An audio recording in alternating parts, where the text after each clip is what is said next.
Hello, good morning, and welcome to this Dawn Busters Taste Challenge. We have two American blended whiskeys with no age statement and no website listing.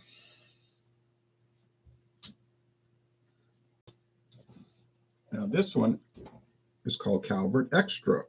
It was introduced in 1963 by the Joseph Seagram's Distilling Company. They sold it to the Beam Company, now known as Beam Suntory, but the Beam Company in 1991, and then they sold it to Luxco in 2015. Luxco owns it today, and today Luxco sells Calvert Extra, but it is a 70-30 blend ratio product, 70% grain neutral spirits, 30% straight whiskey. This one is 100% blend. It's 100% whiskey blend is what I'm trying to say. No grain neutral spirits, all whiskey. No, I didn't say it was good whiskey. I said it's all whiskey. And it's very dark. Does it have caramel color added? It's possible. Does it have flavoring added? That's also possible, but they don't state that. But then if you read your regulations, they're not required to state that. Okay, now here is Seagram's 83 American.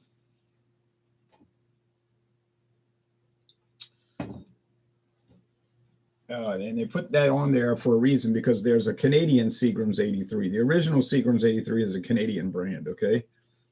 And I've never seen it in the United States. And it's produced in honor of 1883, the year the new Seagram's distillery opened in Canada, okay? This product was really not related to that Canadian one at all. It's just the name. Well, what happened was Sazerac bought the rights to this in 2018. They bought it from Diageo, as well as the rights to Seagram's VO and VO Gold, but not Seagram's 7. Diageo was not going to give that one up. That's a good seller. So I said, I wonder if Sazerac will ever release Seagram's 83 in the United States. Well, it was almost as soon as the thought came out of my mind or into my mind, this showed up on the shelves last year, and I was shocked to say the least. But I was disappointed also because I realized it's an American version. It's 83 proof, so that's what the 83 is in the United States. Really, it's only related to the proof, 83 proof, and then it's saying 83 proof, and they have the year 1883. It doesn't say since 1883 or anything like that. It doesn't say produced since 83. It just has the year 1883 with no explanation anywhere on the bottle, which is, I'm sure, aggravating if you're trying to find out about the product. And it took me a lot of research to get all that information about the year the distillery was built and everything. Okay, yeah, this is inexpensive. I bought this full-size bottle for $18.99. The 750 will be about $11.99. Well, you're going to get a lot better deal per ounce if you buy the big bottle. Do I need this much of it? Well, I don't need any whiskey, but no, I don't need this much for taste challenge purposes, but I figured it was the better deal, so I bought it.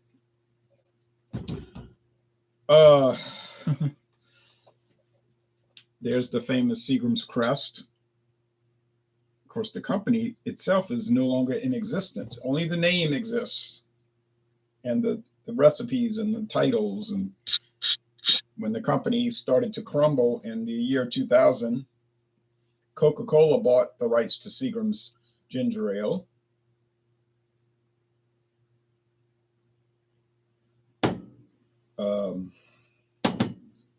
What's the name of that French company? Pernod Ricard. Pernod Ricard bought the rights to Seagram's gin, very popular product. In fact, the number one selling gin in the United States, and the rights to Seagram's vodka, gin and vodka, two very big products. Diageo bought the rights to the Seagram's Crown Royal, which, you know, number one selling whiskey in North America. Seagram's Crown Royal, and Seagram's 83 and Seagram's VO. And they sold the 83 and the VO to Sazerac, like I said, 5 years ago.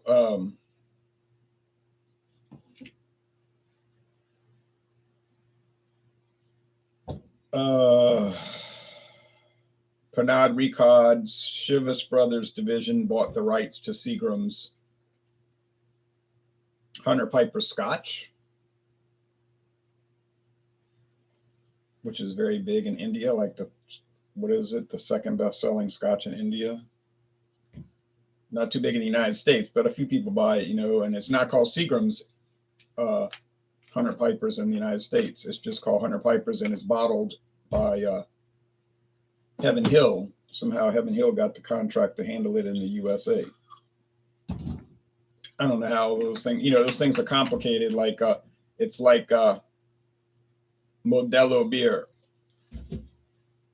The Modelo beer company owned by Anheuser-Busch InBev, but the Modelo brands in the United States are produced, marketed, and distributed by Constellation Brands.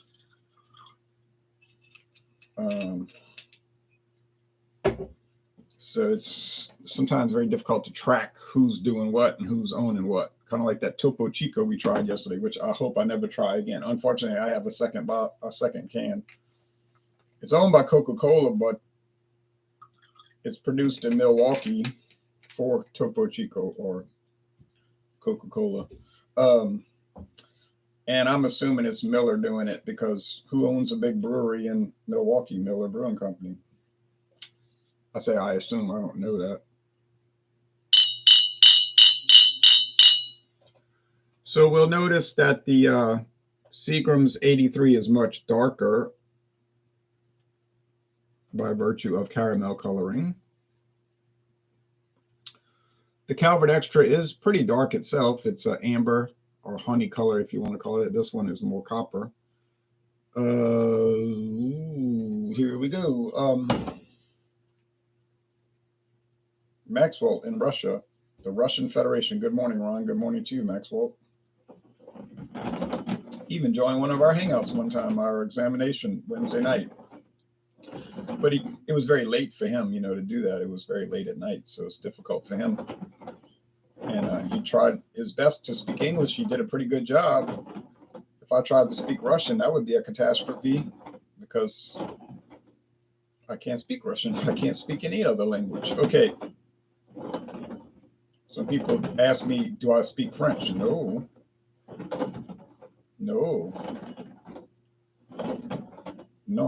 Okay.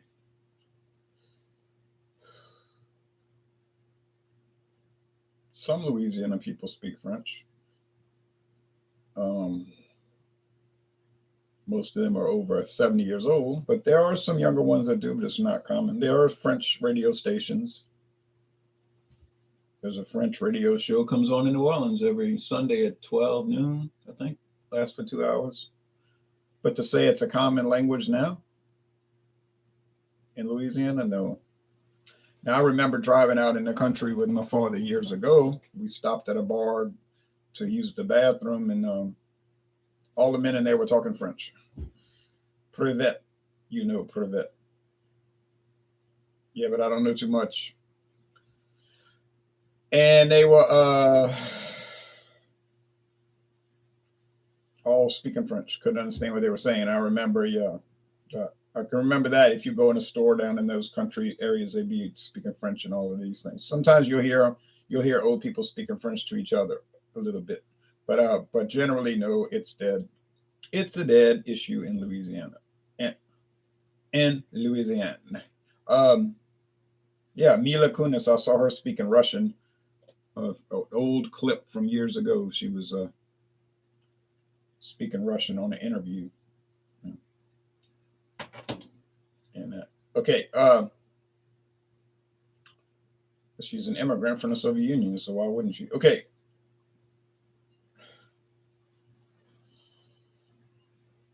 I don't even remember if I mixed these up. Well, if I don't remember if I mixed them up, then I probably it would be an honest thing, right? But I'm gonna mix them up anyway.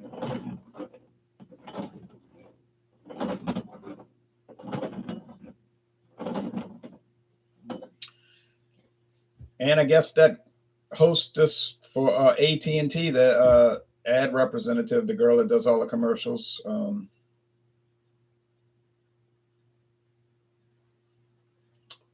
I would assume she speaks Russian because she was born in the Soviet Union and immigrated over here as well. Believe it or not, true story. Okay, can't remember her name.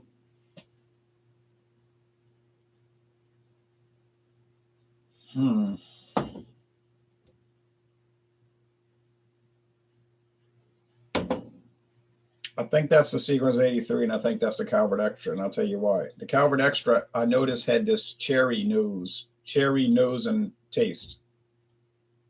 Doesn't. And Mila Jokovic. But is she an American though?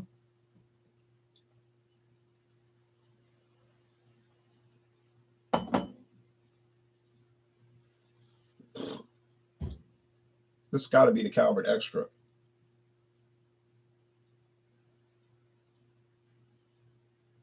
It is. I got it on aroma only. That was a big risk. That was a little foolish to take that chance. But I haven't gotten it wrong yet. So far, so perfect. Oh, Ukrainian. Oh well, different country, right? Uh, different language, somewhat. I guess Ukrainian and Russian sort of like Dutch and English. They're similar, but they're not the same. But they're easy to learn one to the other. Like if you're an English speaker, you can learn Dutch real fast, and then if you're a Dutch speaker, you can learn English real fast because they're the two Dutch.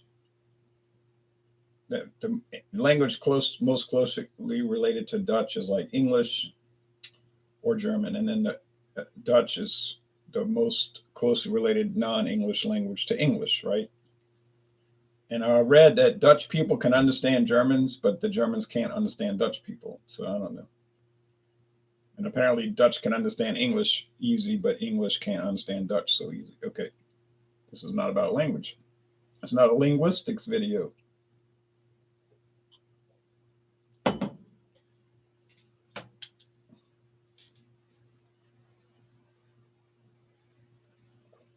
USA and Canada. Is that close?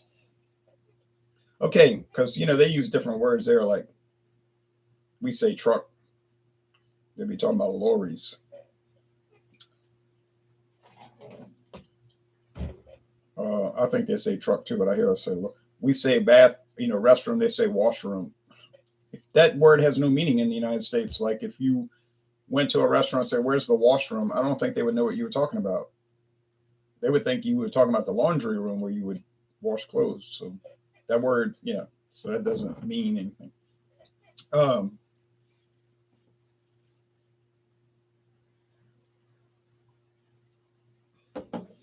Like we have lieutenant governors and they have lieutenant governors.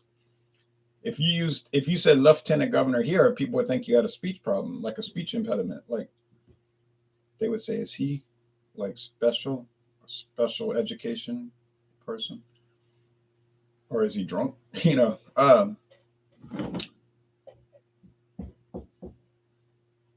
But anyhow, do these two whiskeys taste similar one to another? No. I mean, they have a grain similarity. Let's not get that wrong. They have a grain in the sense they're made from grain. So that would make sense, of course. And notice I used the word sense, but two different meanings. English is like all the other languages. They'll have one word, it'll have different meanings depending on how it's used.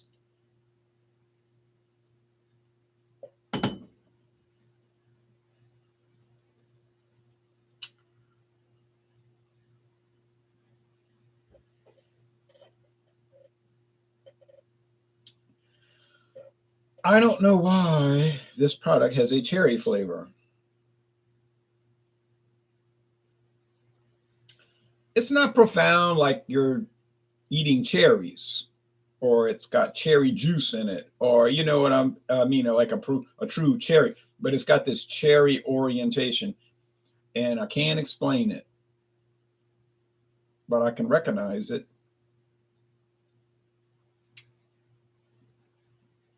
Could it have been aged in cherry wood at maybe for you say, well, finished in cherry wood. Maybe they finished it for 3 months in cherry wood barrels. Seems bizarre. It's all whiskey, and there's no grain spirits in this blend, and no unaged grain spirits. Obviously, it's all grain spirits, but there's blah, blah, blah, blah. It's at least 4 years old.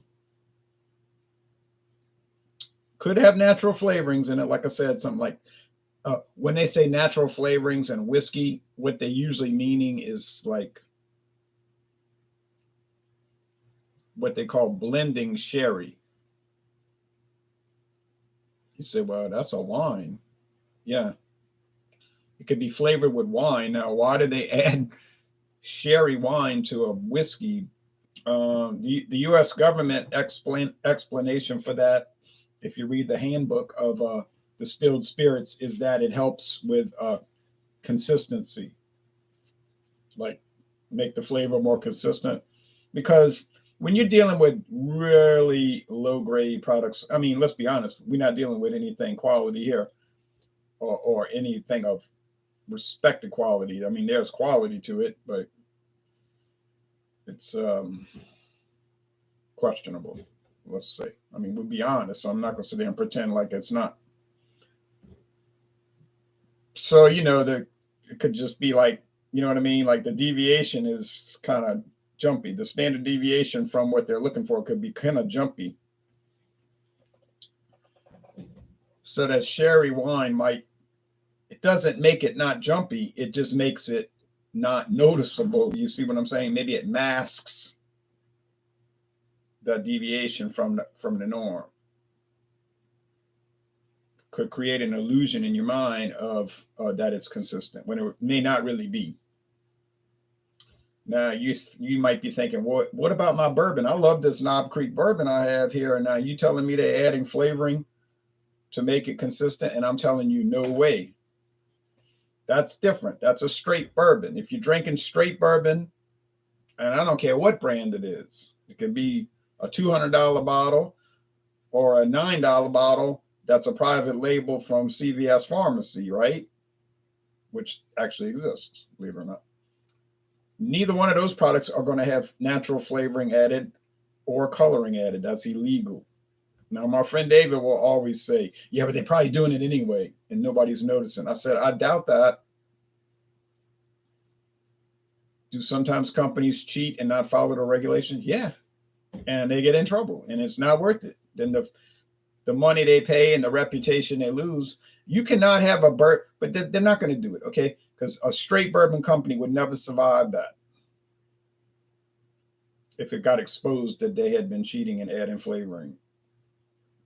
It would destroy their name. Jim Beam, Jack Daniels, Knob Creek, Booker's, Ezra Brooks, they got a name to protect, and they're not going to screw around with that.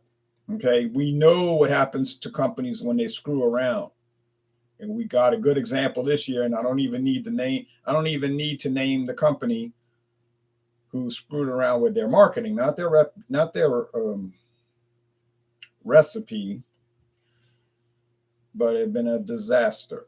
And so when you screw around, then you screw up. These things here, they're blended. They can add flavoring and coloring. It's no big deal. It's allowed. It's not required. You heard what I say. It's allowed. And no one's going to care, really, except maybe me, who's doing these videos at dawn, even at night.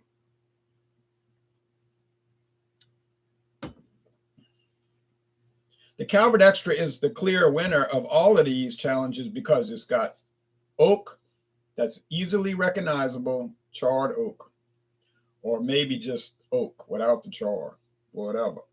Okay, but clear oak. It has that strange cherry, whatever that is. It's got the sweet corn, and I don't know about the wheat, and I don't know about the barley, and I don't know about the rye because I'm not really picking that up, but it could be in there in an almost indiscernible way. Okay, so what I recommend, Calvert Extra 1991 to 2015 edition. the Beam Company edition, 100% pure whiskey. I would recommend it, but the problem is I don't think it's been produced for 8 years. So try finding it and you're going to have trouble. But it's possible to find it. I mean, I have a bottle. I found it last month. So obviously I could find it. I have it. But they had one bottle on the shelf. You say, well, they might have a whole bunch in a box in the warehouse. How you know they didn't open the box and put more out? I don't know that, actually. I think they found the bottle underneath the shelf. Because what happened was that store got totally renovated. They moved all kind of stuff around, put new flooring in. So, they had the new whole shelves around here, there, all around. And I think when they picked up that shelf, this thing rolled out. And it was caked with dust and grime. And it didn't even, and probably a worker, and that's probably what happened, stuck it on a shelf out the way. And for whatever strange reason, no one ever moved it. Until I grabbed it and looked at it and said, what is this? And then I bought it. Okay, so I really think that's probably what happened. That's why it was so dirty. Because, when you go in that store, normally everything's clean, clean, clean. That's a clean store. Now, it's like all the rest. Some of their beer will be out of date. You can't trust any of these stores, okay? But it'll be clean. Like they must go through there and dust everything. You never see dust. All the floors are clean. Shelves clean. Everything looks shiny and new. You know what I'm saying? It got bright lights. It used to not look like that. When I first started going there, it was old, kind of run down. Old, it looked like it had been not updated in 40 years. Not too impressive, but the products they sold were quite impressive. It had a wooden floor, like it looked like really backwards, but a fascinating place. I mean, you couldn't get over. But that company's making so much money because they own the whole block, like literally the entire block of stores. So, or most of the block.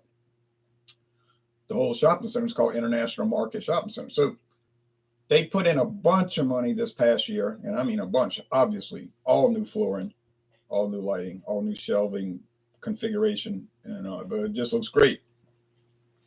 Looks fantastic. All new siding on the outside. Really attractive now. So all new signage out.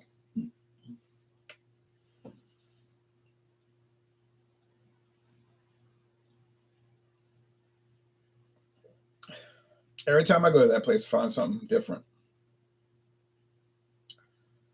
Something wild, like, oh, what is this? I mean, if you say, I got no interest in liquor whatsoever. That's you drink it all the time. I don't care anything about beer, wine, or liquor. Okay.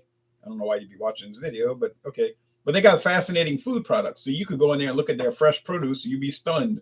All kind of exotic produce from around the world. Their frozen food, all kind of Vietnamese and Singaporean and Oceanian, like from Palau and Siberia maybe or something like that. And it just goes on and on. And they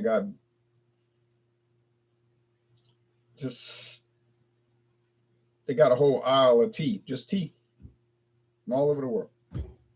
Packaged tea, whole aisle of beans all over the world. Frozen food section. I can't go shop in the frozen food section because I don't know what I'm looking at. It's like, I don't even know what this stuff is. And then a few miles east of there's another store called Golden Wall Asian Market. It's another thing. It's like you go in there, you don't know what you're looking at. My daughter said, you should have bought some stuff. I said, I wouldn't know what I was buying.